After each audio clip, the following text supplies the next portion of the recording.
Last night I made up a story about a little bunny that was size a bit smaller than a mouse, but still you could still see him, but a bit smaller than a regular mouse that would live in your house. And he used to live in a family. His name was Bunny Sunny, and he used to have a sister called Bunny Wunny, but she disappeared last Saturday. And Saturdays were important days to them. How big was the bunny? A bit smaller than a regular sized mouse that would live in your house. And so he must be about a bit smaller than your pinky. A bit smaller than your pinky, which would be the size. And he had a sister called Bunny Wunny, who was very dear to him. She was his big sister, and she helped him. She taught him everything. But she disappeared last Saturday, and Saturdays were very important days to them. But he did have some far neighbors. He had a far neighbor, old mouse, called, his name was Mouse McTouse, and he has a little son called Noodle McDoodle, who's a coming artist. He liked to draw things with, he'd like to draw on wax with his teeth, like to bear it in, or maybe cheese or bread.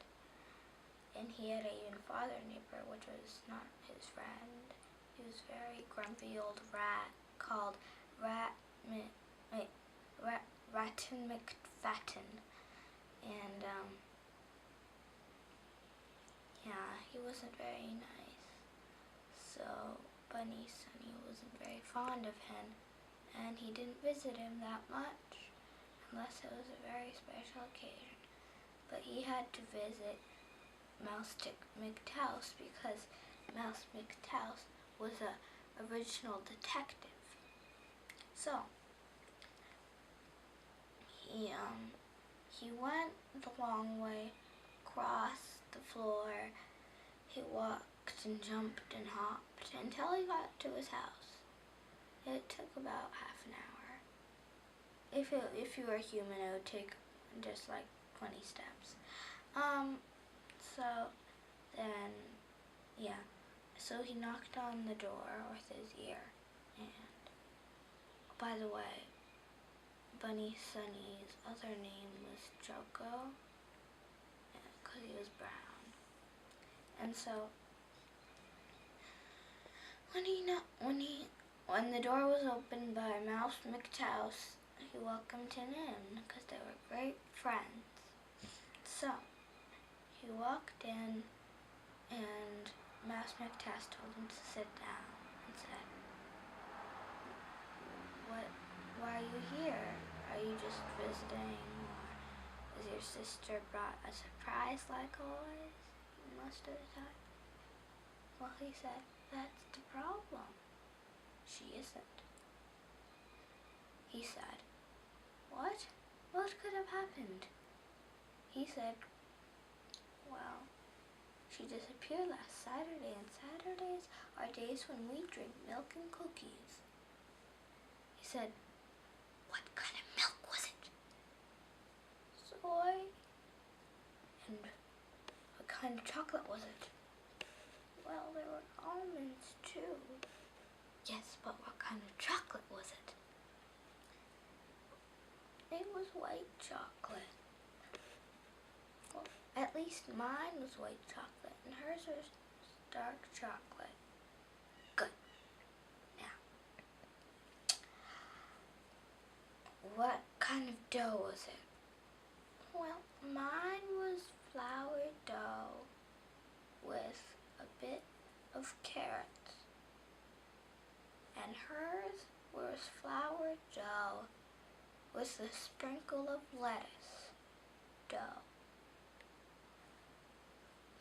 solves the mystery. Where did you buy the milk?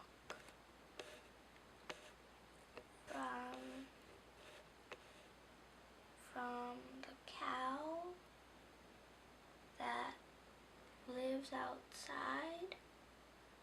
Now this is very important. How did you get the milk? Well, we just ran, we hopped up, and then we squeezed, we hopped down, and the milk came down. We did that a couple times, it was way much enough. How did you get the cookies? Well, the owner was making huge ones, so we just cut out circles.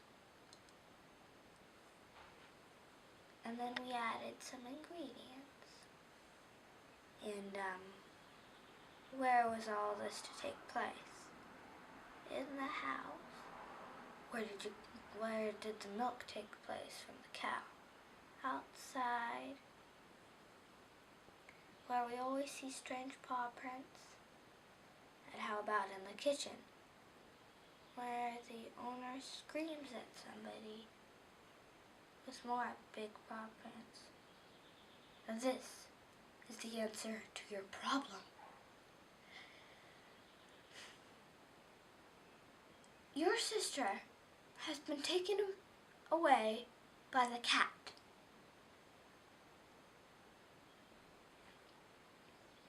What's the cat? Said Bunny Sunny. Oh, the cat, said Mouse McTouse. Is a very dangerous thing that likes to eat things about your size, said Noodle McDoodle. Great job, said Mouse McTouse. Yes, said Bunny Sunny. He was very worried the next few days, until it was Thursday, last Thursday, and next Thursday, and this Thursday after that. He was worried all those days. For him, it was like years. Felt like years. So he decided, very dangerously, to go to Rattan McFadden. So, he went out, and there was a different path he couldn't go on the path he took to Mouse McTouse because Mouse McTouse allowed him to. Rattan McFadden said, anywhere by that, and only on special occasions. Now for him, this was a real special occasion. You realize why, isn't it? He hopped and hopped and hopped and hopped and hopped. Now this trail took 2 hours. He was on the end of his first and a half hour when he was in darkness. There was huge things that went up, and then there was light. There were like a trail of them everywhere, so he was surrounded, and he just noticed that he was grabbing on, dangling from one. They were so tall. It's so tall.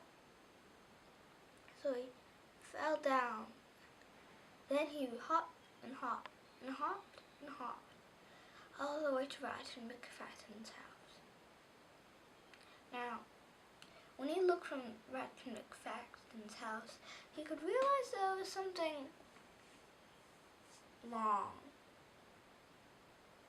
Let's say, well, wide and hairy at the top. It seemed to be what the owner called a rug. So, he hopped and hopped and got to the doorknob that had a sign on it. He couldn't read that well, but he tried. It said, stay out, or you will have to see you, of you, something like that. I don't remember, this was a long time, last Thursday, I know. Actually, the future Thursday, so I can't really see. So, he walked down the path. There was a huge tunnel going down back to McFadden's house. It was like another half an hour hops. He's never been literally inside, on the other side of the door. He'd only knocked, and there was a huge answer, and he shouted back. And it kind of echoed, so he thought it wasn't that long, but thought there was just a room that echoed. So he went down for half an hour, hopping and stumbling over stones. Finally, he got to another door, saying, "Stay out. I mean it." So he opened the door, and there was Rice McFadden. Something amazing he saw. He saw a bit of chocolate under his lips and nose. He was huge, humongous, so he didn't dare say it. So he hopped back, realizing what, not really realizing, hoping that Mouse McTouse would realize. And then he remembered. He had some more white, watery stuff going down his chin. He didn't know it was either. He didn't realize it. So he hopped up and up and up and up and up. He came to the door, opened the door, hopped and hopped, went around the forest of the rug, and then hopped to Mouse McTouse's house. He told all of this to Mouse McTouse and Noodle McDoodle when Mouse McTouse was thinking,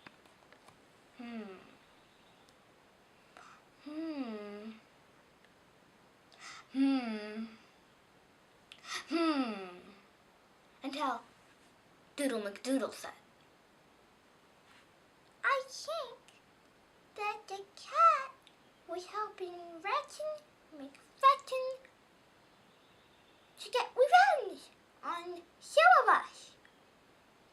So he ate your Sunny Bunny. I mean, that's you, right? Oh yeah.